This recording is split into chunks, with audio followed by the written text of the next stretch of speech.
ระพุทธเจ้าเฮาสังสมบารมี30 ทัศมาทั้งหมดนี่จนเต็มบริบูรณ์แล้วก็อุบัติขึ้นมานี่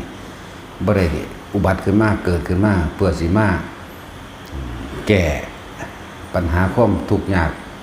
ในเรื่องทำมาหากินหรือมาสร้างยุทธบรรดาศักดิ์หรือดลบันดาลความร่ำรวยให้ไผได้บ่ได้มาเสกสรรยศให้ผู้ใดได้สหชาติที่เกิดพร้อมพระองค์สิ่งที่เกิดพร้อมคือประสูติพร้อมก็ว่าเรื่องมาสิ่งที่เกิดพร้อมพระองค์สหชาติทั้ง7มีขุมทรัพย์ทั้ง4เบิ่งขุมทรัพย์ทั้ง4พระนางพิมพาพระอานนท์พระอุทายีบ่แม่นการุทายีอำมาตย์ต้นโพแล้วก็มากันตกะนี่4อย่าง7อย่างนี่เกิดพร้อมกันแต่เมื่อพระองค์ตรัสรู้แล้วถ้าสิแก้ปัญหาปากท้องความยากจนของคนนั่นน่ะมันก็แก้บ่สุดแก้บ่หมดทั้งที่เพิ่นมีขุมทรัพย์ทั้ง4ขุมทองนั่นน่ะมันบ่แม่นลูกขุมน้อยๆเด้ที่พระองค์เคยให้ทานสิ่งต่างๆมาแล้วในเกี่ยวกับเรื่องของทองคำขุมทรัพย์ทั้ง4ทองคำทั้งเบิดนั่นน่ะหลุมละโยชน์มั้ยกว้างโยชน์ยาวโยชน์ลึกโยชน์แล้วก็ทองคำแม้จะขนเอาเท่าไหร่ก็ผุดขึ้นมาใหม่ได้ทันทีบ่ปกบ่พร่องเลยแต่เพิ่นสิมาแก้ไขปัญหาปากท้องความร่ำรวยให้คนเพิ่นคือเอาทองคำน่ะไปแก้คนนั่นบ่ขุมทรัพย์ทั้ง4นั่นใส่เบิดบ่เป็นเด้นั่นแต่ถ้ามี4ขุมพร้อมแต่ขุมเดียวมันก็บ่เบิดล่ะเนาะนั่นแหละเพิ่นเกิดยาวนานขนาดไหนในการสังสมให้ทานต่างๆในการสังสมทองคำขนาดนั้นแหละแต่เฮามาคิดเทียบอย่างหนึ่งพอได้เข้าใจได้คือหลวงตาเฮ็ดผ้าทองคำจั่วศาสตร์นี่เพิ่นก็เคยเฮ็ดแบบนั้นมาก่อนเหมือนกันเรียกว่าล่ะลักษณะนั้นเป็นขุมทองถ้าสิแก้ปัญหาปากท้องความยากจนในการทำมาหากินเพิ่นคือบ่เอาทองตัวนั้นไปแจกคนโลดแม่นบ่เป็นหยังเพิ่นคือบ่เฮ็ดแบบนั้นแล้วเพิ่นก็เกิดในตระกูลชาติกษัตริย์ใหญ่สุดก็สิเป็นกษัตริย์อยู่แล้วนั่นยุทธามดาศักดิ์อย่างอื่นเพิ่นบ่ได้สนใจเพิ่นถิ่มยุทธามดาศักดิ์นั่นเนาะแล้วหลังจากนั้นก็สิได้เป็นพระเจ้าจักรพรรดิอีกแม่นบ่เป็นจักรพรรดิบ่แม่นเรื่องธรรมดาคือเฮาหูยินเดี๋ยวนี้เด้จักรพรรดิหยินซีจักรพรรดิญี่ปุ่นจักรพรรดิอังกฤษจักรพรรดินั่นนี่มันบ่แม่นแบบนี้เด้จักรพรรดิแท้ๆมันนั่นน่ะจักรพรรดินั่นมันทำแล้วมีสร้างแก้วมาแก้วขุนพลแก้วลูกแก้วตลอดตั้งนายขุนข้างแก้วมีวิศรพระขันแก้วจักแก้วพร้อมมันธรรมดาเด้คุณตะกี้สามารถปกครองโลกทั้ง4ได้ว่ามันปกครองเฉพาะโลกมนุษย์ได้อันนี้แต่ประเทศแต่ของเอาเหาะเดียวนึงได้ไปต่อไปก็ดีบ่ล่ะหมายถึงเดี๋ยวนี้ปัจจุบันนี้ที่เขาว่าจักรพรรดิญี่ปุ่นจักรพรรดินั่นจักรพรรดินี่เห็นบ่เขาตั้งเอาซื่อๆได้นั่นของแท้บ่เป็นจังซั่นดิสร้างแก้วจังซี่สามารถขี่รอบโลกขี่รอบจักรวาลได้แม้แต่เพียงพริบตาเดียวกับรอบได้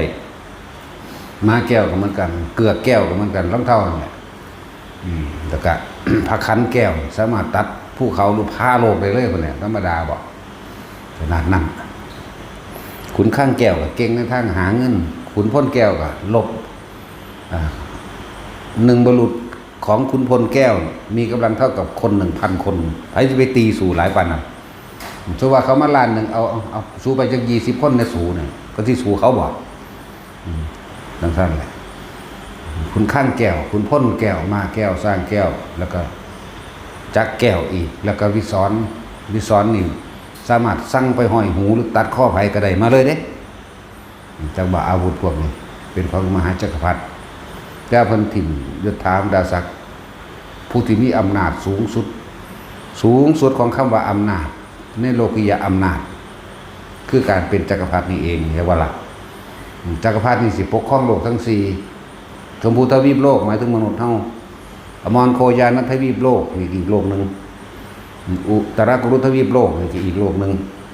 บุพเพวิเทหทวีปโลกอีกโลกหนึ่ง4 โลกและก็สามารถที่สิปกครองหรือครองสมบัติของสวรรค์สันดาวดึงลงมาได้อีกครึ่งหนึ่งเนี่ยพุ่นเรียกว่าธรรมดาเด้แต่การน้ำนางแก้วแต่ละโลกมาเป็นเมียได้นางแก้วก็ไม่ธรรมดาอีกหน้าร้อนกอดแล้วเย็นหน้าหนาวกอดแล้วอุ่นโดยบ่ต้องใส่อิหยังทั้งสิ้นนั่นก็น่ะนี่จึงเป็นจักรพรรดิแท้เรียกว่าจักรพรรดิพวกเฮาหูยินจักรพรรดินั่นจักรพรรดินี่ตั้งขึ้นมาซื่อๆนั่นแหละเพิ่นมีอำนาจสูงสุดขนาดนั้นเพิ่นคือว่ารอช่วงระยะอีกจัก7 มื้อเพิ่นสิขึ้นไปเป็นสู่มหาจักรพรรดิอันยิ่งใหญ่คุมได้โลกทั้ง4ตลอดทั้งสามารถที่จะเสวยสุขเกิดจากสวรรค์ชั้นดาวดึงมาอีกได้นางฟ้านางสวรรค์จะได้เท่าใดก็ได้จะได้นางแก้วจากทวีปต่างๆมาเป็นเมียกันได้เท่าใดก็ได้แต่ก็เลือกเอา1 2 3กับมนุษย์อีกเป็น4 คนมีเมีย4 คนแต่บริวารของเขาอีกนับอะไรคือกันนั่นแหละสร้างก็มีกำลังช้าง1 เชือกสร้างแก้วนี่เทียบกำลัง700,000ก็ธรรมดาดิมากอะเทียบกำลัง700,000เช่นกันเพิ่นนั้นคือว่าเอาสิ่งทั้งหลายเหล่านี้มาเพื่อแก้ไขปัญหาปากท้องให้คนร่ำให้คนรวยเนี่ยเพราะอะไรเพราะตัณหาของคนหาที่สุดไม่ได้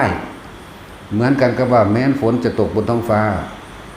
เป็นทองคำทุกเม็ดก็ไม่พอสำหรับตัณหาของมนุษย์เข้าใจบ่นี่แม้ฝนจะตกบนท้องฟ้าเป็นทองคำทุกเม็ดตลอด1 กับบ่แม่นตกมือเดียวเด้ตลอด1 กับก็ไม่พอสำหรับตัณหาของมนุษย์เข้าใจบ่นี่สัตว์ทั้งหลายมนุษย์ทั้งหลายเป็นผู้พร่องอยู่ด้วยตัณหานั่นแหละเพิ่นจึงสั่งสมบารมีมาเพื่อสิเก็บเกี่ยวประสบการณ์แล้วก็นำเรื่องต่างๆตามความเป็นจริงออกมาเพื่อที่จะให้ทุกคนนั้นเห็นทุกข์ในตนเองและเห็นสาเหตุแห่งทุกข์อันแท้จริงของตนเองแล้วก็นำหนทางให้การดับทุกข์กับทุกคนทุกชีวิตสัตว์นั่นแหละแต่มันจะแก้ปัญหาปากท้องบัดนี้พวกเฮาเด้ไปทำบุญว่าไปใส่บาตรในเด้อไปทำบุญสังฆทานวัดนั้นวัดนี้หรือใส่ซ่องซอยกฐินผ้าป่าเขาในเด้อว่าเด้ร้อยเดียวนั่นแหละยกใส่หัวบาดนี้ขอเนาะ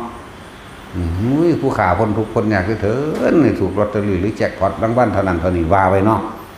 จะให้เจ็บจะให้ไข้จะให้ปวดจะให้ป่วยให้ได้สมบังดังปรารถนานั่นนี่สารพัดเบิ่งขนาดว่ามาทำให้ทานกับหมู่ภิกษุสงฆ์อันเป็นสาวกของพระพุทธเจ้าเนาะมันเป็นอีหยังมันเป็นบ่าอย่างกระดอแต่มันคือบ่พากันฟังเนาะบัดนี้ลูกสิไปสอบมาขอพรดุลจังให้ว่าสอบได้เด้อนะคิดว่าเฮาสิศักดิ์สิทธิ์ติผมบ่ได้ศักดิ์สิทธิ์แนวนั้นเด้คิดว่าเฮาสิเว้าให้แล้วให้สอบได้คิดว่าเฮาสิดลบันดาลให้คนหายป่วยได้ให้สอบได้เป็นเจ้าเป็นนายตามความคิดเขาให้ดลบันดาลหายป่วยมาหาขอหวยมาป้องกันภัยให้โอ้ยแต่ตัวกูเองก็มีภัยรอบด้านกูจะไปป้องกันภัยใดเนาะแม้ว่าล่ะเขาก็สิฆ่ากูอยู่เพราะเขาคือกันกูก็ลบหลีกอยู่เพราะกูจะไปมีเวลาไปป้องกันภัยใดวะเนาะแต่สินสั้นแล้วยังสั้นจังว่าคนเฮามันไปเห็นความทุกข์อันแท้จริงของตนเองคือความอยากก็เลยเที่ยวยื่นมือขอร้องอ้อนวอนให้บุคคลผู้อื่นมาช่วยเหลือตนเองเพราะว่าบ่เข้าใจคำสอนพระพุทธเจ้าเพิ่นบอกสัตว์โลกเป็นไปตามกรรมกระทำสิ่งใดย่อมได้สิ่งนั้นเฮามีการกระทำของตนเองนั่นแหละเป็นเหตุเป็นปัจจัยให้สัตว์ทั้งหลายมันไปเกิดคือตัวเองนั่นแหละทำดีก็ไปตามดีทำเลวก็ไปตามเลวนั่นแหละอัตหิอัตโนนาโถถ้าตัวเองไม่ช่วยตนเองแล้วใครจะช่วยเราได้ฉะนั้นตนต้องพึ่งตนอัตโนโจทยตานังฉะนั้นตนก็ต้องเตือนตนเองด้วยตนเองโดยอาศัยธรรมโมธรรมะอาศัยคำสอนพระศาสดาอันตามความเป็นจริงนี่ตั้งหากมันไม่ไปเที่ยวขอร้องอ้อนวอนให้สิ่งศักดิ์สิทธิ์มาช่วยดลบันดาลให้สอบตำรวจติดให้สอบคู่ติดให้สอบปลัดอำเภอให้สอบนั่นสอบนี่ติดแม้กระทั่งแค่สิไปเรียนหนังสือก็ยังเกิดให้สอบติดเนาะ โอ้ยมันยังกระดอกกระเดียแต่สูภาษาของพ่อกำกาเนาะของพระสำนักสิ่งที่ไม่คาคือธรรมะสิ่งที่ไม่คาคือพุทธธรรมสงฆ์เป็นนั่นคือบ่เรียนรู้ในพุทธธรรมสงฆ์นี่พุทธะแปลว่าองค์ความรู้ทั้งหมดที่พระศาสดาทรงนำมาสอน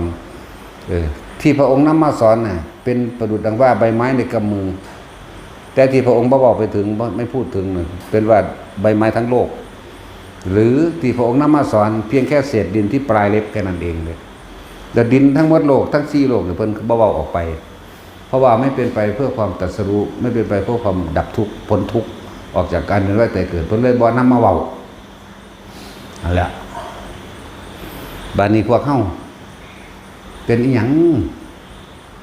ว่าเขาว่าหันหน้าเขาว่ากับให้เพิ่นหดน้ำมนต์สะเดาะเคราะห์ให้แน่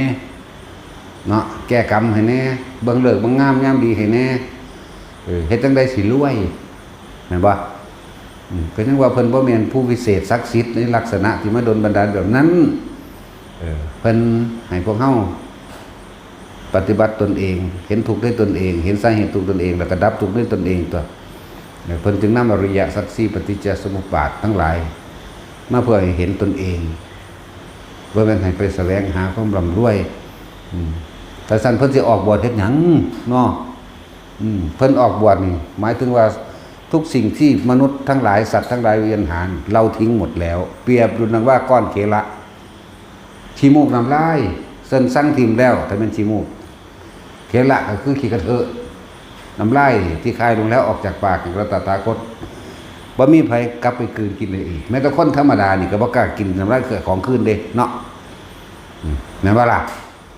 แล้วพวกเฮาอีหยังสิไปหาขี้มูกน้ำลายเพิ่นเนาะแต่ละคนบัดนี้โอ้ยไปเที่ยวแล้วมันบ่ทอขี้ดังเพิ่นดอกเนาะข้าว่าจักรพรรดินี่ครองโลกทั้ง4และสวรรค์ชั้นดาวดึงส์ลงมากึ่งหนึ่งเพิ่นถิ่มแม้สุธรรมดาศักดิ์และของวิเศษวิโสอย่างต่างๆที่คนเข้าใจว่าแต่ว่าสิ่งทั้งหลายเหล่านั้นไม่อาจสามารถแก้ปัญหาทุกข์อันเป็นปรมัตถทุกข์อันเกิดจากการเวียนว่ายตายเกิดของสัตว์ทั้งหลายไม่ได้เพิ่นก็เลยบ่เอาทองคำไปแจกคนแม่ว่าล่ะบ่เอาทองคำไปแจกไผเลยแต่ว่าสิ่งที่คือให้เข้าใจความจริงอันประเสริฐสัตว์ทั้งหลายเกิดแล้วนี่ที่จะไม่แก่ไม่มีที่จะไม่เจ็บไม่ป่วยไม่ไข้ไม่มีที่จะไม่พลาดพลาดจากสิ่งที่รักไม่มีและที่จะไม่ตายไม่มีเห็นปะเกิดเท่าไหร่ตายเท่านั้นอยู่แล้วมีตั้งหากแล้วเพิ่นสอนหนทางแห่งการดับทุกข์ของตัวของทุกข์อันเราควรกำหนดรู้เนี่ยนี่กำหนดรู้นี่แม่มึงถูกกำลังเวลาป่วยเวลาไข้ร้อนหนาวหิวโอ้ยไปอดโอยยังคือบอกกำหนดรู้ว่ากายนี้ไม่ใช่เรากายนี้ถ้าเป็นของเราต้องบังคับได้ไม่ให้ร้อนไม่ให้หนาวไม่ให้หิวไม่ให้เจ็บไม่ให้ป่วยและไม่ให้แก่ชราสุดท้ายคือไม่ให้ตายเห็นบ่ถ้ารู้ความจริงมันแล้วอ้าวเป็นธรรมชาติหนึ่งมีความเกิดเป็นธรรมดามีความตั้งอยู่เป็นธรรมดาแล้วก็มีความเสื่อมสลายและตายดับเป็นธรรมดาสาเหตุมันที่เฮาทุกข์ความอยากนั่นกับปริญญาจันติมีพิกเวสกรก็พิจารณาทุกข์เป็นตนพิจารณาสาเหตุถึงทุกข์ตัวบัดนี้พิจารณาตัณหาสักตัวคือความอยากของตนเองนี่เองอ๋อสาเหตุเนี่ยมันอยู่นี่มันบ่แม่นแค่อยู่เลื่อนกายอันนี้เฮาทั้งหลายนี่เกิดเวียนว่ายตายเกิดเปลี่ยนรูปเปลี่ยนร่างมานับประมาณบ่ได้หลายอสงไขยแล้วทำกรรมเลวตกนรกไปเปรตไปเดรัจฉานไปทำกรรมดีก็ไปยึดก็ขึ้นสวรรค์ไปมนุษย์ไป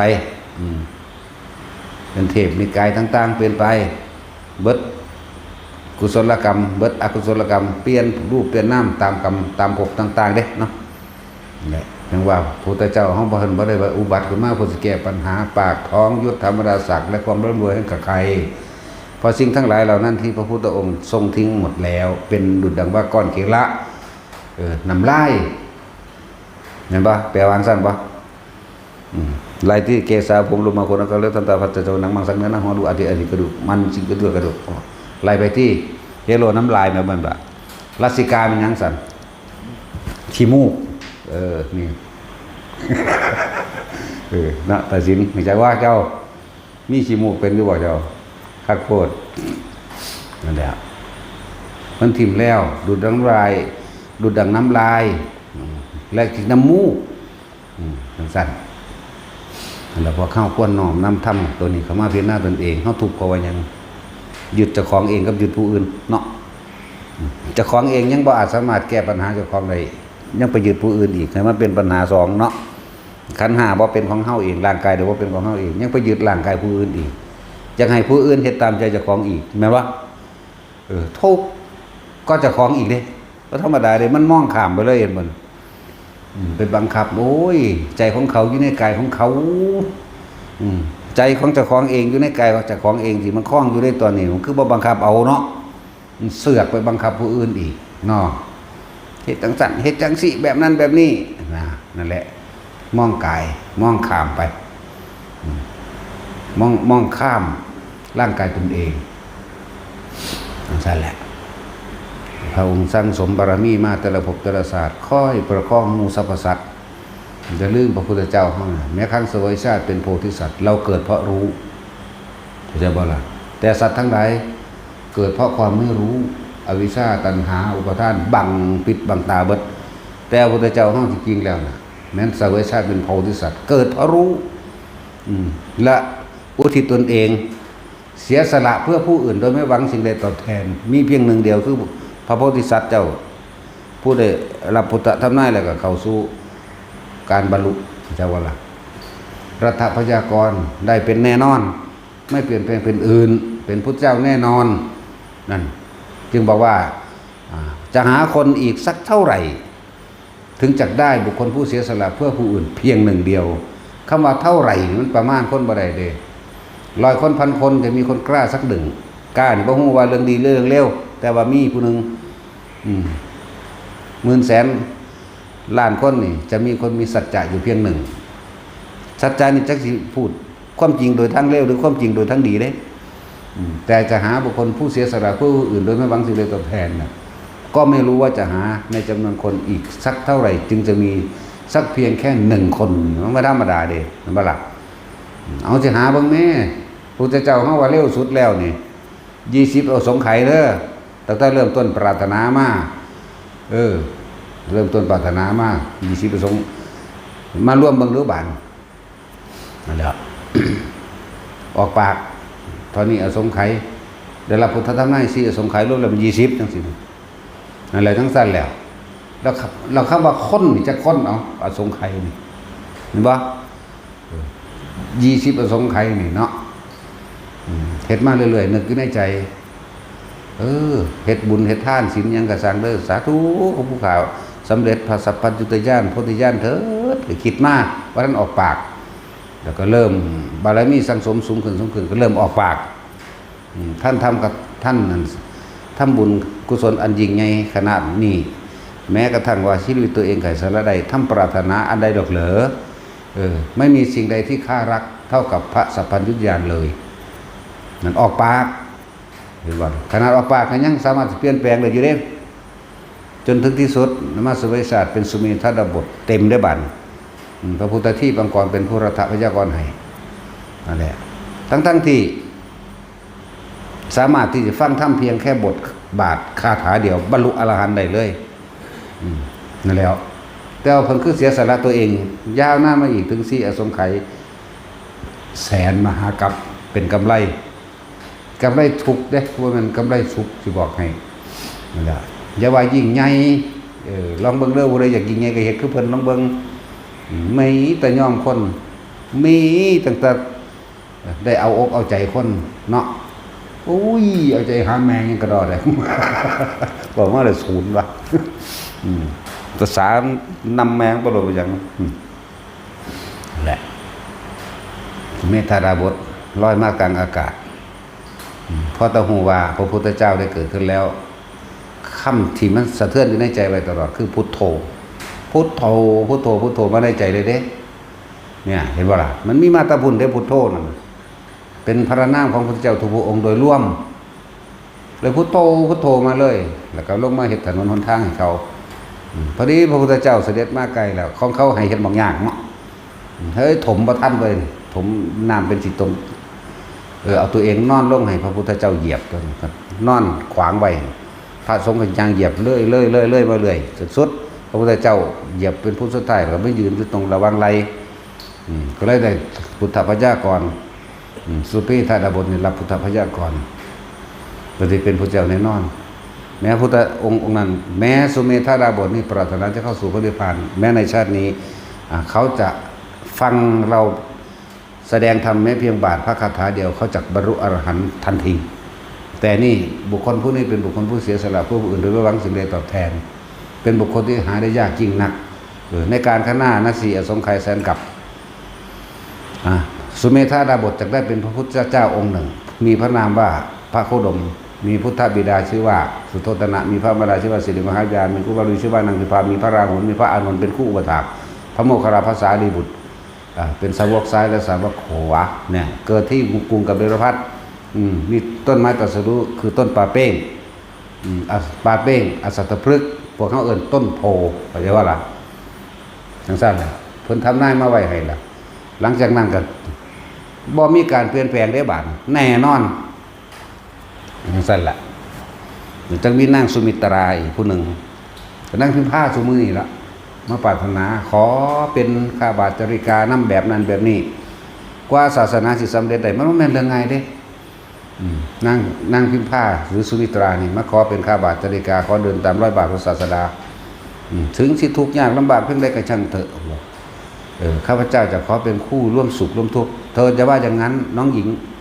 สุมิตราเธอจงเปลี่ยนความปรารถนาเถิดหนทางอันนี้มีแต่หนทางแห่งทุกข์เท่านั้นสุขไม่มีเช่นนั้นก็จังพระเจ้าข่าเนี่ยบนธรรมดาจนไปถามขอพระพุทธเจ้าที่บางกรฆ่าพระบาทแล้วศาสนาที่พระองค์ใส่สำเร็จมาเนี่ยมีข้าบาทจริกาหรือไม่บอกมีนั่นรับรองอยากเป็นแห้งหลายไปขอพระเจ้าถามว่ามีอยู่สั่นก็เลยได้มีแล้วมีบุตรไม่มีแต่ละคนเริ่มต้นจากคนที่เสียสละสูงสุดคือพระโพธิสัตว์องค์นั้นก่อนต่อมาผู้สูงสุดอีกผู้หนึ่งคือนั่งพิมพ์ผ้าบอกต่อมาคือพระราหุลนี่มันพระราหุลก็ต้องเป็นครูบารมีในความหนุนสละตนเองเพื่อให้ทานนั้นสมบูรณ์จะบอกเรานั่งพิมพ์ผ้าก็เหมือนกันหรือสุมิตราก็สละตนเองเพื่อให้ทานนั้นบริบูรณ์เหมือนกันต่อมาก็มีผู้ปรารถนาเป็นสาวกซ้ายสาวกขวาปรารถนาเป็นอุปถากคนน่ะคือพระอานนท์มันนี่ปรารถนาเป็นอุปถากอีสั่นแล้วมันง่ายได้ของพวกนี้เนาะเดี๋ยวพวกเข้าเกิดมาเห็นเราสิไปขอให้เพิ่นเสียเป้าให้ร่ำรวยให้ได้ทรัพย์สมบัติให้ได้ยศถามรศักดิ์โอ้ยพวกขี้กระลืนเนาะฟังธรรมมาแท้ๆคือบ่มาลัดเอายอดมันรู้แจ้งแท่งตลอดด้วยความหมายเป็นอย่างดีในอริยสัจสี่รู้แจ้งแท่งตลอดในปฏิจจสมุปบาทกหาเครื่องอยู่วิธีของมันก็ง่ายๆในอานาปานสติดูลมหายใจเขาออกโดยสติปัฏฐานสี่อย่าหนีออกจากฐานจะหนีออกจากฐานที่ตั้งแห่งจิตดูกับมันไปเลยมันบรรลุไปเลยตัวเนาะลุบรรลุขสร้างหิ้งแมวนะอยู่กับหูดังโหลดยังก็เลยเนาะแล้วเราพวกเข้าเสียโอกาสขนาดไหนอยู่ในทำกลางระหว่างคำสอนอันประเสริฐอยู่ในทำการความจริงอันประเสริฐกับแลนไปหาเกิดเป็นสัตว์เดรัจฉานทำบุญทำท่านขอให้รวยปรารถนาละมกเล่นพระเจ้าว่าปรารถนาละมกเป็นของต่ำไม่ธรรมดาเป็นขอให้รวยมันต่ำด้วยสัตว์เป็นของทุกข์เห็นว่าสัตว์สั่งพระองค์ก็สร้างสมบารมีมาเรื่อยกันเนาะขนาดบางครั้งเพิ่นไปเสวยชาติเป็นนกยุ่งเรียกว่าล่ะหูจักว่านกยุ่งเนี่ยเป็นอย่างคือสามารถที่สิทองบาทพระคาถาวานามัตถุพุทธนังนามัตถุโพธิญาณนโมวิมุตตังนโมวิมุตติญาณได้นั่นแหละจิตนี้ไม่ตายจิตเป็นผู้รู้จิตเป็นผู้สั่งสมทุกสิ่งทุกอย่างเกิดจากจิตเห็นว่านี่รู้อยู่ในนั้นทั้งหมดแล้วสัญญาเวทนาสังขารวิญญาณอยู่ในจิตเดินมาจิตทุกอย่างรวมอยู่ในจิตสมัยนั้นบ่มีพระพุทธเจ้าเด้ขนาดสัตว์เดรัจฉานคือนกยุ่งนี่สามารถแสดงธรรมได้แต่สิเว้าล่ะโมรปริตนั่นปะความคุ้มครองจากนกยุงโมรปริตนั่นแปลว่าสั้นเพิ่นเอายังไปเป็นความคุ้มครองสมัยนั้นบ่มีพระพุทธเจ้าเกิดขึ้น คนพยายามไปจับเอานกยุงท่องตัวนั้นจับที่7ชั่วโคตรกับบ่ได้เกิดเป็นอาการบาดหมางใส่กันน้ำมาเศร้าบินขึ้นไปที่ปลายไม้หันหน้าไปทางทิศตะวันออกนะโมตุพุทธนังนะโมตุโพธิญาณนะโมยุตตังนะโมติยาแต่จึงบินไปหากินพวกนายพรานบ่วงหรือกับดักต่างๆบ่อาจสามารถลูดข้อเท้าหรือหอกดาบแล้วแหลมปืนไฟธนูหน้าเก่งขาดลุดลุยเบิดบ่อาจสามารถทำได้ หลังจากกลับมาจังสิก่อนที่สิขึ้นเนาะก่อนสินอนก็เหมือนกันบินขึ้นไปก็หันหน้าไปทางทิศตะวันตกจากว่าล่ะแต่กระทองนะโมตุพุทธนังนะโมตุโพธิญาณนะโมวิมุตตังนะโมวิมุตติยาแล้วจังเข้าสู่การนอนเห็นว่าเฮายินเสียงว่าอ้าวอ้าวเคยยินเสียงนกยุงบ่เด้แต่ละคนนี่แต่สินเคยยินบ่หรือยินแต่นกขุม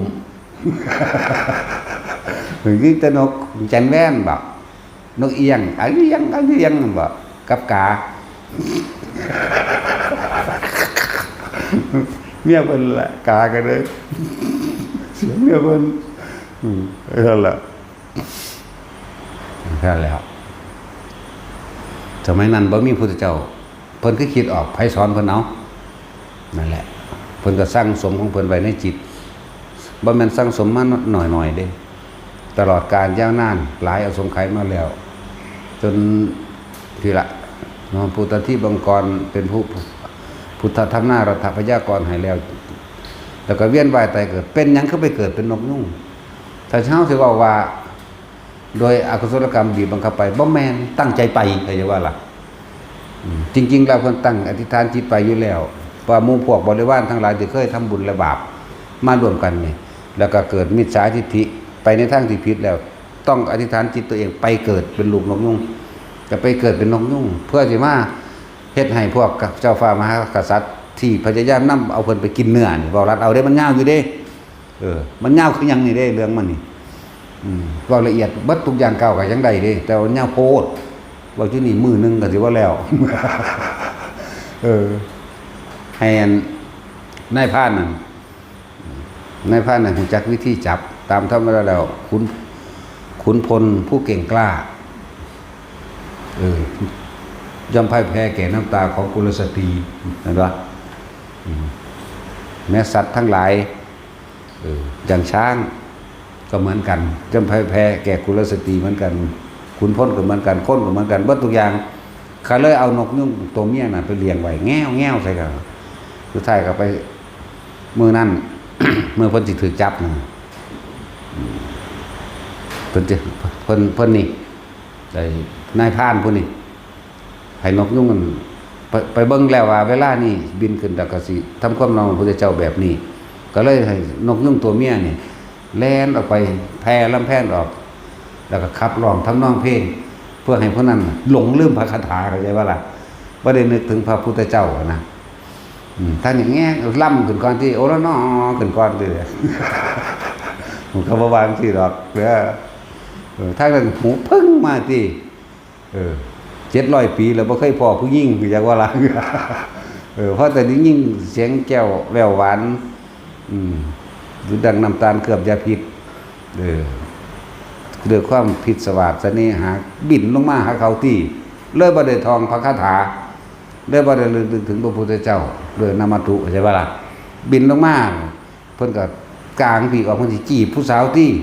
เนาะจักไผผู้ใดสอนได้จีบผู้สาวเพิ่นจีบเอาเองก็เป็นเนาะบินลำแพนใส่กันมาไกลๆจักเข้ามาแล้วก็บ่วงเขาก็ลูดใส่ตีนทันทีโอ้ยตายแล้วเฮาถือกับดักนั่นเห็นบ่ล่ะเฮาอยู่ในป่านี่ถึง700 ปีบ่มีสิ่งใดกระทำเฮาได้เพราะเฮาระลึกถึงคุณพระเจ้าแต่ว่ามื้อนี้โอ้ไฟใดจะร้ายแรงเท่าไฟแห่งราคะไม่มีเราตกอยู่ใต้อำนาจราคะดำกฤษณาแห่งกุลสตรีหนอโอ้นอนเอาถึงจะตายก็ตายนั่น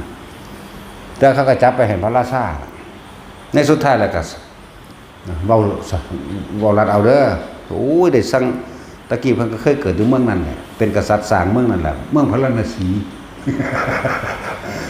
สร้างเมืองนั่นแหละเป็นกษัตริย์ในเมืองนั่นแหละแต่ไกลมาเท่าไรจาก7 8 9 10ถึง111ชั่วโคตรมันธรรมดาบ่ก็เลยมาเว้านี่ก็เลยเว้ากษัตริย์ฟังต่างๆนานาสารพัด ถ้ากษัตริย์ทั้งหลายเรื่องนี่สิอยากกินเนื้อเพิ่นน่ะเพราะว่ามันมีการขีดตัวโกหกใส่แผ่นทองคำอัดไว้แต่ว่าผู้ใดได้กินเนื้อนกยุงทองจะเป็นอมตะไม่ตายเห็นบ่ล่ะบ่รัดเอาเด้อผู้ใดอยากรู้คนเอาในพระไตรปิฎกฉบับจริงทุกมื้อนี้ฉบับย่อเบิดเฮ็ดยังหลักสั่นย่นย่อลงมาก็เลยมาแสดงธรรมให้ฟังแล้วก็ถ้าตัวผู้ฆ่าเองหมายถึงนกตายแล้วพวกผู้กินบ่ตายมันสิเป็นไปได้บ่นี่เห็นบ่นี่แสดงธรรมประเด็นนั้นแสดงธรรมให้นึกถึงความตายได้ประเด็นนั้นจังว่าแม้ตัวฆ่าเองนี่ที่พวกเจ้าทั้งหลายก็นำมาฆ่ามาแกงเพื่อจะกินเนื้อแล้วพวกท่านก็คิดว่าแม้แต่ตัวเราเองยังตายแล้วพวกท่านผู้กินเนื้อจักไม่ตายหรอกเหรอสะเทือนปุ๊บเข้ามาทันทีเลยแต่ก็แสดงไปโดยธรรมชาติแล้วสัตว์ทั้งหลายเกิดแล้วก็ต้องเก็บต้องแก่ก็ต้องตายทุกๆคนนี่นกยุงแสดงธรรมเขาจะบ่นี่แสดงได้จังไดล่ะก็สั่งสมมาไว้เนาะจึงบอกว่าจิตไม่ตายไม่ว่าใครจะทำอะไรสั่งสมไว้ภายในจิตเป็นไปกับจิตแสดงธรรมเรื่องอริยสัจสี่พุ่นแล้วให้ฟังแล้วก็ออกสัตว์โลกทั้งหลายและโลกทั้งหลายนี่ล้วนแล้วแต่มีเครื่องเปลี่ยนแปลงมานานแล้วโลกนี้เป็นอนิจจังโลกนี้เป็นทุกข์โลกนี้เป็นอนัตตานี่แสดงธรรมถามผู้ใดเขาสุดยอดแห่งปัญญาก็คืออนิจจังทุกขังอนัตตานั่นเองนั่นแหละแต่ว่าน่าอัศจรรย์บ่ล่ะขนาดเพิ่นเป็นเดรัจฉานเพิ่นยังแสดงธรรมได้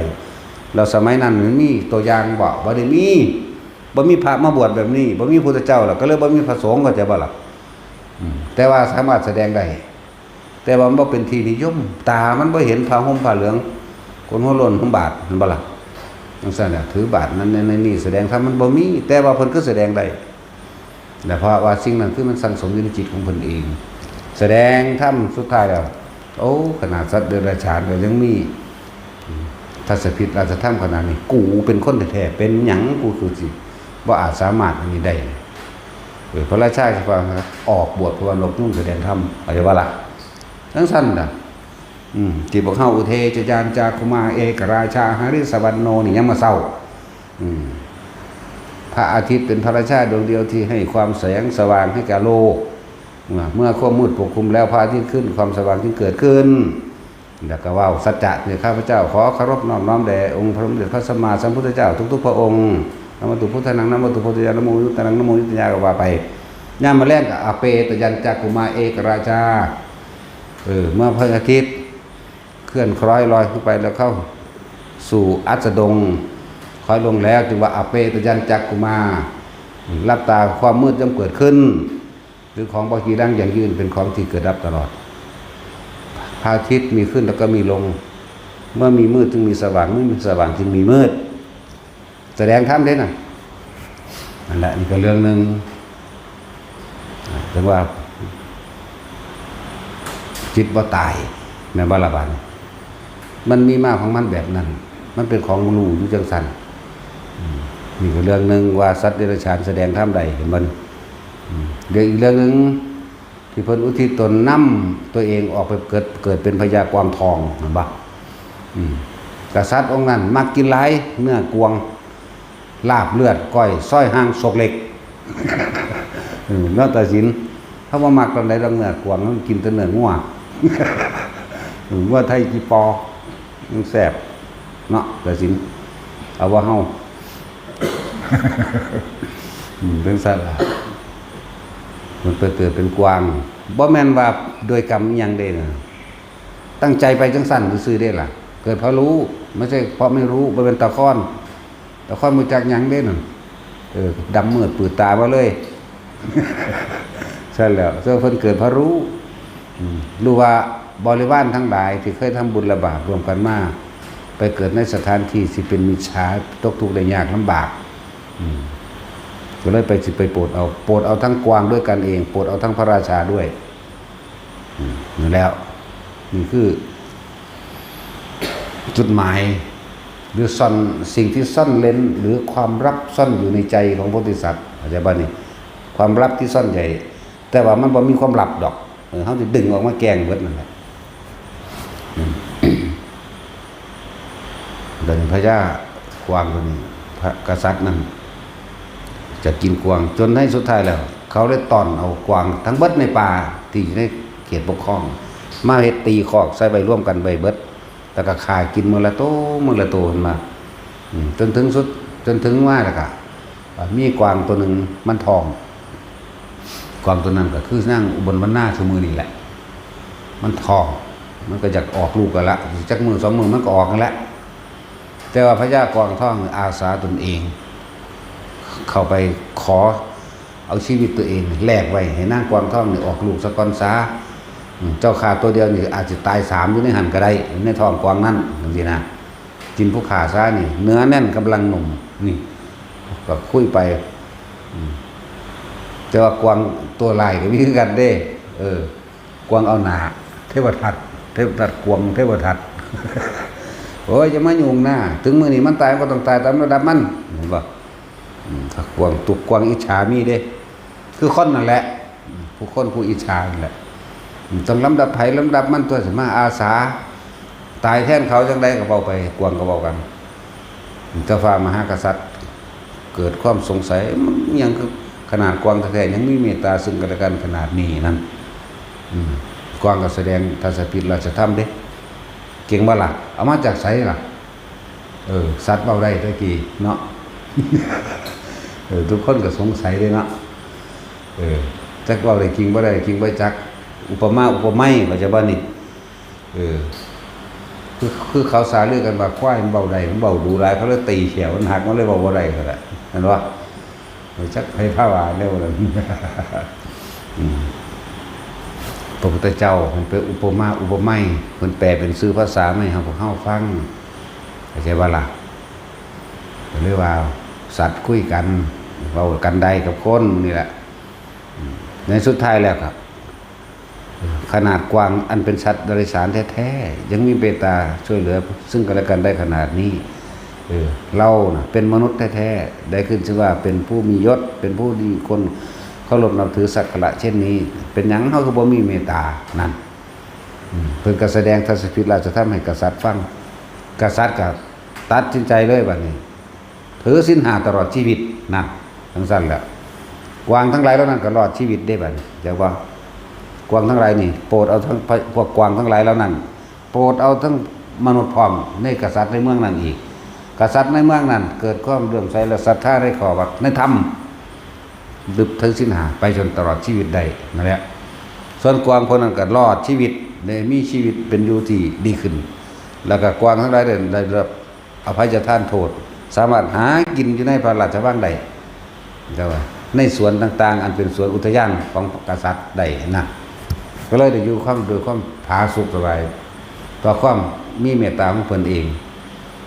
กล่าวถึงพญากวางตัวคัดขวางหมู่เขาขากินซ้ำกวางตัวนั้นเทวทัตนั่นแหละบ่เป็นตาแซ่บหรอกเป็นตาคืนว่ะเนาะตาสินเป็นตาหึ่นเป็นคืนเนื้องูอันทำท่านมั้งเนาะเป็นหึ่นบักคาเลยจังซั่นนี่แหละจังว่าขณะเพิ่นเป็นสัตว์เดรัจฉานมันมากเท่าใดจิตนี่บ่ตายเปลี่ยนรูปเปลี่ยนร่างตามกรรมของพวกเฮาสิตามกรรมจักบ่การกระทำของตนเองกิเลสวัฏคือกองการที่ตัวเองอยากได้กรรมวัฏคือการกระทำของเองด้วยจิตเจตนาวิบากวัฏเป็นไปตามความไม่รู้ของตนเองเปลี่ยนรูปเปลี่ยนร่างเปลี่ยนนามต่างๆตกเป็นไปตามกรรมต่างๆสารพัดที่จะเป็นไปแต่พระพุทธเจ้าเฮาเป็นสวยสัตว์โพธิสัตว์เพิ่นอธิษฐานจิตเรียกว่าอธิษฐานปรมีอธิษฐานแปลว่าตั้งใจมุ่งมั่นสู่จุดหมายด้วยการกระทำของตนเด้อบ่ได้แปลว่าขอบ่ได้แปลว่าขอคือการกระทำของตัวเองต่างหากที่ตัวเองตั้งใจมุ่งมั่นสู่จุดหมายของตนนั่นแหละเป็นสั้นเพิ่นเป็นไปตามที่เพิ่นตั้งใจมุ่งมั่นสู่จุดหมายที่เป็นกวางก็ช่างจะเป็นนกยุงก็ช่างนี่ตัวล้วนแล้วตั้งใจไปเบิดเพื่อเห็นบ่นี่เพื่อหยังล่ะสงสารจิตมันปริวัติบ่แม่นปริวัติคือคนทั่วไปเด้ปริวัตินึกถึงบุญและบาปทั้งหลายที่เคยร่วมทำตามกันมาเอิ้นว่าจิตปริวัติจิตโพธิสัตว์โพธิปริวัติ นึกถึงแล้วเกิดความเมตตาสงสารหมู่ที่เคยสั่งสมบารมีมานำกันผู้ใดตกทุกข์ได้ยากผู้ใดไปตกในสถานที่ต่ำเป็นเดรัจฉานต่างๆหรือเป็นมนุษย์ที่ตกทุกข์ได้ยากก็นำไปโปรดนำไปซอยเอากันได้เพื่อสิไปทางเดียวกันเพื่อเสมันท่านกันเรื่องโพธิปริวัตินั่นต้องสั่นนั่นแหละมันตั้งใจมากจะว่าล่ะตั้งใจเฮ็ดตั้งใจเกิดสิเป็นพญาหมาป่าสิเป็นพญาลิงสิเป็นพญากวางสิเป็นพญานกยุงก็ตามเป็นพญาควายก็ตามช้างก็ตามตั้งใจทั้งนั้นเลยนั่นแหละตั้งใจมุ่งมั่นสู่จุดหมายจึงเรียกว่าอธิษฐานปรมีกำหนดไปโดยตนเองพอความเป็นสัพพัญญูเนี่ยสยามผู้ย่านเนี่ยบ่มีใครสอนได้เข้าใจว่าล่ะมีพระองค์เองสอนพระองค์เองสั้นแล้วความหมายคือว่าที่เพิ่นว่ากรรมสักกะกรรมทายาทากรรมโยนิกรรมพันธุกรรมปฏิสรณาพวกเขาพากันทองไหมใช่ป่ะพวกเขามีกรรมเป็นเผ่าพันธุ์มีกรรมเป็นทายาทกระทำกรรมสิ่งอันใดไว้ย่อมได้รับผลของกรรมนั้นสืบไปนี่กรรมเป็นเผ่าพันธุ์คือการกระทำร่วมกันทั้งหมดการกระทำร่วมกันสมรู้ร่วมคิดร่วมกันแล้วการกระทำร่วมกันกรรมจึงเป็นเผ่าพันธุ์ในหมู่สัตว์ทั้งหลายเขาจะว่านี่มีกรรมเป็นทายาทเมื่อกระทำแล้วเราก็ได้รับผลของมันทายาทนั้นบ่แม่นอันพ่อแม่ลูกบ่แม่นทายาทสายเลือดเขาจะว่านี่ทายาทกรรมบ่เป็นทายาทอสูรเป็นทายาทกรรมอันนี้เนี่ยเรามีกรรมเป็นเผ่าพันธุ์คือตอนนี้เขากำลังมีกรรมเป็นเผ่าพันธุ์นี่เห็นบ่นี่เฮ็ดร่วมกันเบิดนี่หลังจากนั้นเรามีกรรมทายาทคือการกระทำร่วมกันทายาทหมายถึงสิ่งที่ตัวเองกระทำไว้เบิดได้บ่นี่นั่นแล้วจะต้องได้รับผลของกรรมนั้นสืบไปคือการกระทำของพวกเฮาแต่พวกเฮาทำดีเฮาก็ไปตามดีเนาะจังซี่ล่ะเพิ่นเอิ้นว่าโพธิปริวัติเพิ่นระลึกถึงตรงนี้ตรงนี้ตรงนี้แล้วเพิ่นก็ออกเพื่อที่ถอนทิฏฐิถอนมานะถอนอิสมิมานะหรือแก้ความเห็นผิดของมนุษย์สัตว์ทั้งหลายที่เขาไปหลงเชื่อในสิ่งศักดิ์สิทธิ์ในสิ่งเรื่องโดนบันดาลนั่นเพื่อให้เห็นความจริงเพื่อให้เห็นทุกข์จริงเป็นสาเหตุแห่งทุกข์จริงเพื่อให้พ้นออกจากทุกข์จริงอย่างสั่นล่ะถ้าบอกเรื่องผลสั่งสมบารมีมาอันนี้ในความหมายให้ทุกคนเข้าใจคำว่าจิตนั้นไม่ได้ตายผู้รู้กับจิตกับผู้รู้คือสิ่งเดียวกันในรูปบ่แม่นในเวทนาในสัญญาในสังขารในวิญญาณรวมแล้วคือจิตมั่งรวมแล้วคือใจมั่งเข้าใจว่าล่ะเพิ่นเลยใส่ศัพท์สันว่าจิตเข้าใจว่าล่ะรวมอยู่ในหัน เวทนาสัญญาสังขารวิญญาณคือจิตรู้อยู่ในหันรู้ความรู้สึกก็คือเวทนาแม่นบ่รู้คิดรู้นั่นคือสังขารแม่นบ่รับรู้แห่งความสุขเข้าใจบ่เข้าใจมั่งคือวิญญาณแม่นบ่นั่นแล้วเวทนาสัญญาสังขารวิญญาณรวมแล้วก็สัญญานั่นแหละรวมแล้วเป็นสัญญารู้อยู่ในหันแหละที่บันทึกเอาไว้แล้วเลยเป็นสัญญาแต่พวกเฮาสิท่องตามศัพท์มันเวทนาสัญญาสังขารวิญญาณเข้าใจบ่ล่ะก็ว่าผิดเขาจะเรียงลำดับซื่อๆเป็นคำเว้าสัญญาเวทนาสัญขารวิญญาณก็ได้เอายังขึ้นก่อนได้เบิดเพราะถ้ามีสิ่งหนึ่งก็เกิดขึ้นเหมือนเดิมเพราะสิ่งนี้มีสิ่งนี้จึงมีอย่างมันแต่ดับสิ่งหนึ่งก็ดับเบิดเหมือนกันอะไรนี้นั่นแหละอิมัสสมิงสติอิทังโหติเบิดนั่นแหละเนาะแต่สิว่าไปหยังบ่ได้แปลยากกว่านี้ผู้ใดก็แปลยากกระดานเฮาบอกเป็นภาษาเฮาปางอยู่ก็ยังยากอยู่เนาะนั่นแหละมีความหมายให้ทุกคนให้ทุกคนเข้าใจว่าจิตมันบ่ตายแล้วก็ให้ทุกคนเข้าใจว่าพระศาสดาเฮาเสียสละมากมายแล้วบ่ได้อุบัติขึ้นมาเพื่อสิแก้ปัญหาปากท้องหรือความร่ำรวยยศธรรมราศักดิ์ให้ไผแก้ปัญหาอันใหญ่อันสูงสุดเป็นปรมัตถทุกข์อันของสูงสุดเลยคือความทุกข์อันเกิดจากจิตที่ยึดมั่นถือมันความคิดมันออกจากทั้งหลายนี่แหละ แต่วิธีแก้ของเพิ่นก็สอนเฮาง่ายๆเลยอานาปานสตินึงนะเนาะก็บ่เฮ็ดเอานะเป็นบ้าขอนั่นขอนี่ยังกับเพิ่นเนาะบ่แม่นตาขอพระพุทธเจ้าเด้โดยความหลงผิดทั้งหลายปั้นงูขึ้นมาขอน้ำงู ปั้นหมาขึ้นมาก็ขอน้ำหมาปั้นสร้างขึ้นมาขอน้ำสร้างปั้นลูกคนขึ้นมาก็ใส่ซื้อเวทสุวรรณมั่งใส่ซื้อนั่นซื้อนี่มั่งเนาะไปขอน้ำว่าเป็นสิ่งศักดิ์สิทธิ์มั่งขอน้ำต้นไม้ขอน้ำต้นกล้วยไม่ว่าล่ะเห็นบ่แต่พากันเอายังไปเช่นเอาหน่อยแงะไปรูปเอาน้ำต้นกล้วยก็ขอต้นไม้ต่างๆก็ขอน้ำตานี่สั่นมันจักมันเป็นพุทธใดจักสิรูปไผนั่งอันนั้นสิว่าตานี่นั่นนะแต่สินจักแต่นั่งกาแต่สิน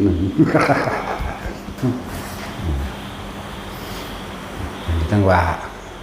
ทุกคนเข้าใจเขาว่าจิตบ่ตายเด้อ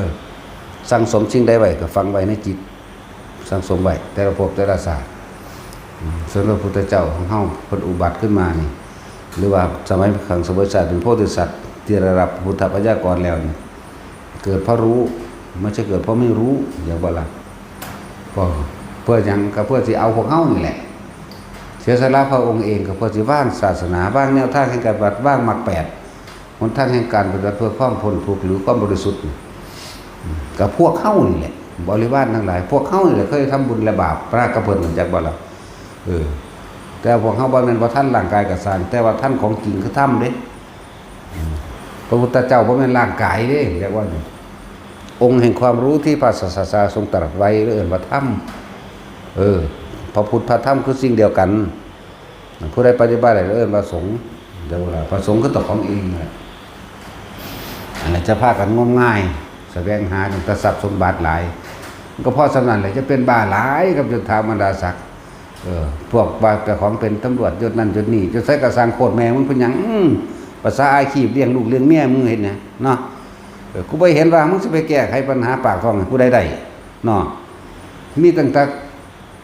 กุมกินเลือดกินเนื้อเขาสมไหมเนาะมีตะโกงเอาบักใดบักโกงบ่มีก็แล้วกันน่ะมึงมาโลดมึงสัตยาสาบานกับกูโลดถ้าบ่แม่นนั่นให้มึงป่วยแต่ว่าบ่ให้ตาย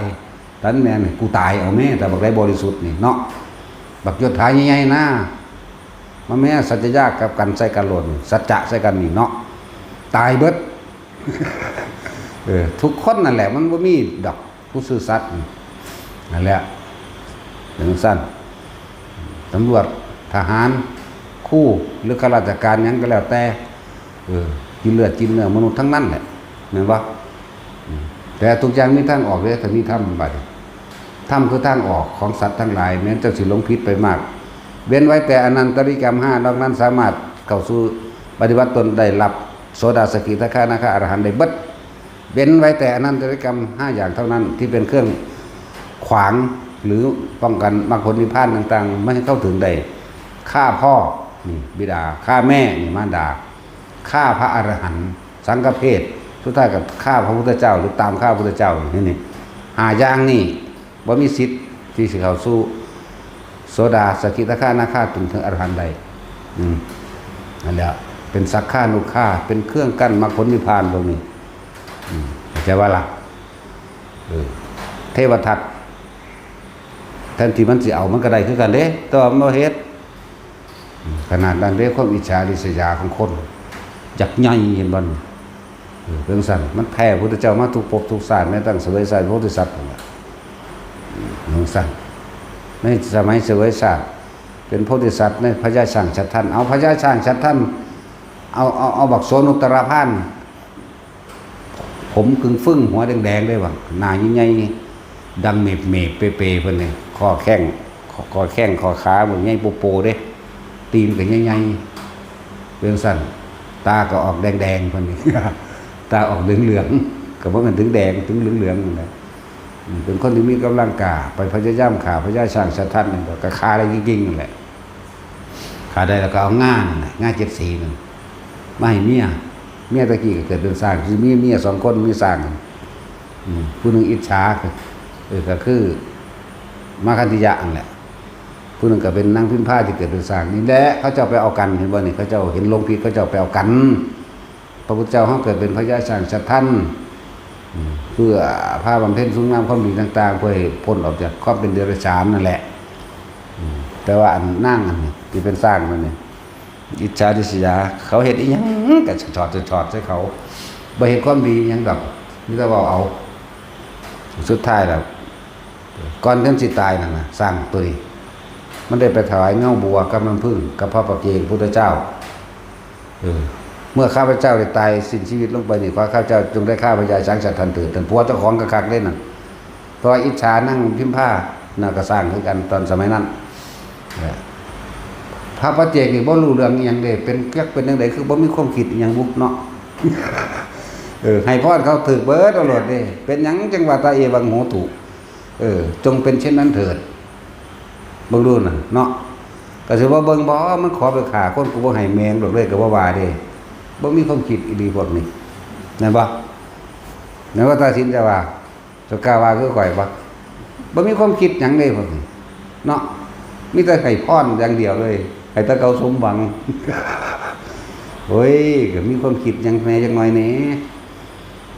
เขาก็ไปเกิดเป็นคนเขาก็เอาคนมาฆ่าพญาซากได้อีหลีมั้ยแทนที่มันสิ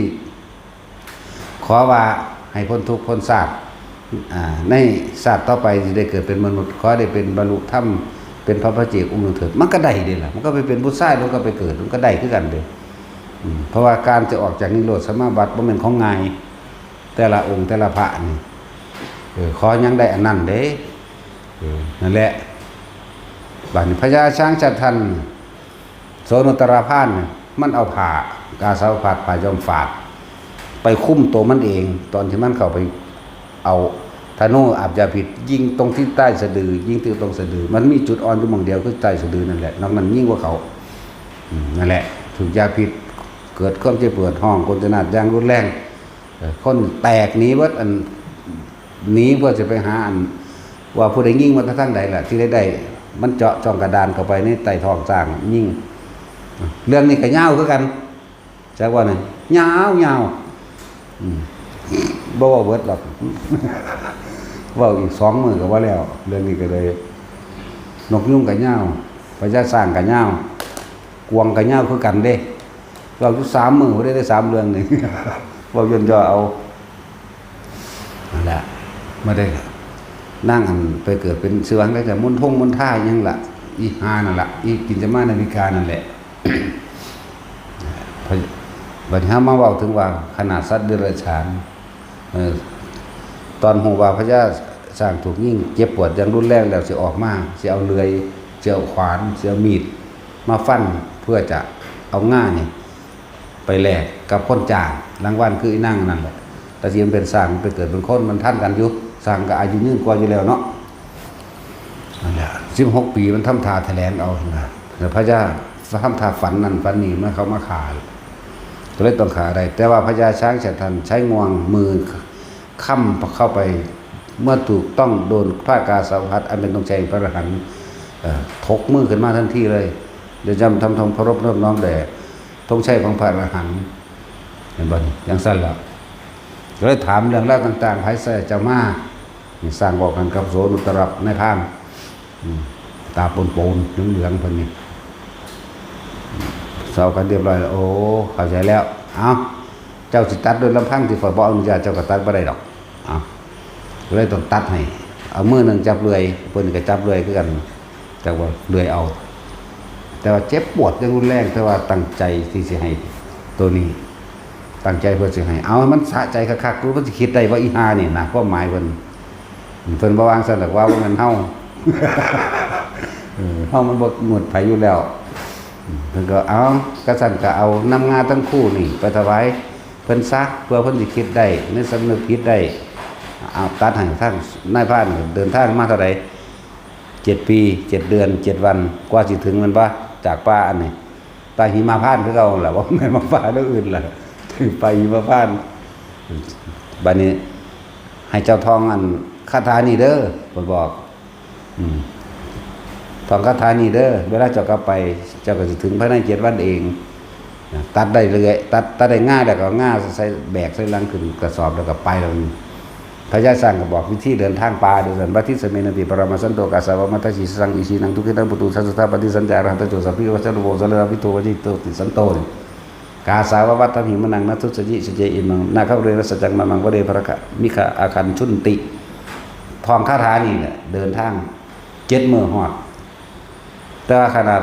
ตอนเดินทางมาเด้ 7 ปี7 เดือน7 วันจึงถึงมันวะแต่ว่าขากลับนี่ก็ท่องคาถาของพระเจ้าช้างชัดท่านทำการผูกมิตรในการเดินป่า7 มื้อฮอดนั่นแหละคาถาย่นระยะทางชื่อเอาเด้อชื่อเอาไปท่องผู้ใดอยากย่นก็เลยดังสั้นพูดถึงขนาดพระยาช้างสันเป็นสันเดรัจฉานแท้ๆเอามือค้ำไปถือภากาสาพัดยังถกมือออกจังรวดเร็วพอก้องเคารพรอบๆในขณะของพุทธธรรมสงฆ์ที่มันไปแล้วในจิตดังสั้นก็เลยอยากบอกทุกคนฟังว่าขนาดคำว่าจิตว่าตายกับคำว่าทุกสิ่งทุกอย่างสะสมไว้แล้วอยู่ในจิตจิตกับผู้รู้กับจิตคือสิ่งเดียวกันขยายคำว่าจิตออกไปจิตก็คือสัญญาคือเวทนาคือสังขารคือวิญญาณขยายออกไปให้เฮาจักซื่อว่าเมื่อว่าเฮาสิกระทำสิ่งอันใดไว้ไม่ว่าบุญหรือบาปย่อมสั่งสมไว้ในจิตนี้ไม่ได้สูญหายไปไหนเรียกว่าล่ะนั่นแหละถ้าพวกเฮาจะพ้นออกจากจิตถ้าพวกเฮาจะพ้นออกจากสัญญาถ้าพวกเฮาจะพ้นออกจากการวิบัติใดเกิดก็จะคิดตัวเนาะง่ายวะง่ายแล้วคำเบาง่ายเด้วิธีหยุดคิดก็อาศัยลมหายใจนั่นแหละเด้อพ้นจิตมโนวิญญาณจิตนี่เป็นผู้รู้เบิดสัญญาเวทนาสังขารวิญญาณอยู่ในนี่เบิดแต่ว่าถ้าจิตไม่คิดไม่นึกเวทนาเกิดขึ้นมาได้พบดับว่าสัญญาเวทยิตะนิโรธสัญญาคือจิตคือร่วมแล้วอยู่ในตรงแห่งความรู้เบิดทั้งเบิดนี้ถ้าไม่คิดอันเกิดจากรูปเสียงกลิ่นรสมากระทบทางสัมผัสในตาในหูจมูกในลิ้นในกายในใจรูปรสกลิ่นเสียงแต่จิตไม่คิดไม่นึกความรู้สึกพอใจไม่พอใจเกิดมาได้พบดับว่านิโรธจึงเรียกว่าสัญญาเวทยิตานิโรธจะว่าละบันนั่นแหละก็หยุดคิดเท่านั้นได้ล่ะไม่รู้ที่จริงแล้วมันไม่สูญหายไปไหนเด้ทุกอย่างที่เรากระทำไว้ไม่ได้สูญหายไปไหนอยู่ในองค์แห่งความรู้นี่อยู่ในผู้รู้นี่ถ้าเราคิดว่านึกมันก็บ่อาจสามารถที่แสดงยังออกไปไหนเกิดความรู้สึกพอใจบ่พอใจได้พบกระดับของตัวนั่นแหละบ่แม่นว่าคำว่าสัญญาเวทยิตานิโรธสมาบัติมันว่าเขาได้ตะพระอรหันต์ก็บ่แม่นพระอันก็บ่แม่นว่าคำว่าอรหันต์มันบ่แม่นว่าถ้าอรหันต์ก็คืออรหันต์ตลอดดับสัญญาเวทยิตานิโรธตลอดนั่นแหละแต่ว่าเพียงแต่ว่าเพิ่นบ่ได้เข้าสมาบัติซื่อเขาสมาบัติกับเขาฌานธรรมดานี่แหละแต่ว่ามันตั้งใจไว้ว่ากูเขาจะเกียรติมือกันหน้าไปสงเคราะห์ผู้นั้นผู้นี้กันหน้าเห็นบ่ล่ะนี่เอิ่นว่าสัญญาเวทยิตะนิโรธสมาบัติที่เพิ่นเข้าเพื่อสิไปสงเคราะห์เพิ่นมีจุดหมายว่าสิสงเคราะห์คนใดคนหนึ่งที่ตกทุกข์ได้ยากแต่ว่าพระอรหันต์เพิ่นสัญญาเวทยิตะนิโรธตลอดบ่แม่นเข้าทีนึงยังเป็นอรหันต์ทีนึงเข้าใจว่าล่ะตอบคำถามในเชิงลึกของคนจากล่องลู่ซื่อๆแหละแต่ว่าเขาบ่รู้ได้เขาเว้าแมงไปซื่อๆแหละมาสิแมงคือถามว่าแมวหยังบ่ได้เป็นแมั้เนาะกูบ่ได้เป็นก็ถามแต่บ่ได้เป็นนะเว้ยบ่แม่นถามตอบวิธีที่ง่ายแล้วเฮาสิแสวงหาไปไสอีกเฮาสิแสวงหาความร่ำความรวยไปไสอีกเฮาสิแสวงหาจุธามดาศกไปไสอีกเป็นอีหยังกระทุกข์กับอันที่เป็นนั่นแหละเข้าใจบ่ล่ะเป็นอีหยังจิตมีที่ตั้งหมายถึงจุดหมายที่ตัวเองปรารถนาในความอยากเป็นเด้จะเป็นคนรวยบ่จะเป็นกษัตริย์บ่หรืออยากเป็นหยังกษัตริย์ในโลกิยะแห่งสมบัติทั้งหลายล้วนแล้วถ้าเป็นเหตุให้กองทุกข์ทั้งเบิดจังว่าเฮาบ่ต้องเป็นหยังดอกฝึกเอาง่ายๆพยายามอยู่กับลมหายใจตัวเองต่อจากลมหายใจนั้นก็เกิดอาการปิติเมื่อบ่มีลมหายใจก็เหลือชื่อเฉพาะปิติที่เฮากำหนดฐานที่ตั้งแห่งจิตขึ้นมาในความรู้สึกในกายผู้ใดได้กายเวทนาจิตเวทนาร่วมกันเป็นหนึ่งเรียกว่าจิตหนึ่งรู้สึกตัวทั่วพร้อมในอยู่ในกายนั่นเองเฮ็ดอยู่แค่นี้แหละบ่ต้องไปอีหยังมากหรอกผู้ใดฝึกได้ก็ได้ผู้ใดฝึกบ่ทันได้ก็มาฝึกบ่ได้พวกเจ้ามีเงินเท่าใดแสนล้านทองคำล้านตันก็สร้างซื้อสิ่งนี้บ่ได้เข้าใจบ่ล่ะนี่จะมาฝึกเอาโลดมีเท่าไรก็สร้างน้ำก็ตายจากสิ่งที่มีเบิดไปก็ดีเนาะนั่นแหละอย่าสะอื่นสะออนหลายมันบ่มีผู้ใดเอาอันสมบัติของโลกไปได้ดอกต ตายจากเงินทองกับผู้อยู่กับใส่ต่อเนาะคือผู้ตายก็ตายไปผู้อยู่กับสอนหัวกินต้อนละเฮาเห็นว่าแต่สิน แหละอยู่ในลมหายใจอยู่ในความรู้สึกในกายลมหายใจก็คือความรู้สึกในกายหนึ่งเหมือนกันนั่นแหละเฮ็ดอยู่แค่นี้แหละแต่เฮาบ่คิดบ่นึกความรู้สึกพอใจหรือบ่พอใจเกิดขึ้นบ่ได้พบมันก็ดับเป็นตัวพอบอกมันมีความรู้สึกจิตมันบ่มีหวังตั้งคือบ่ไปคิดถึงมันเองสิ่งทั้งหลายที่เข้ามากระทบมีรูปของไผบุคคลสัตว์สิ่งของ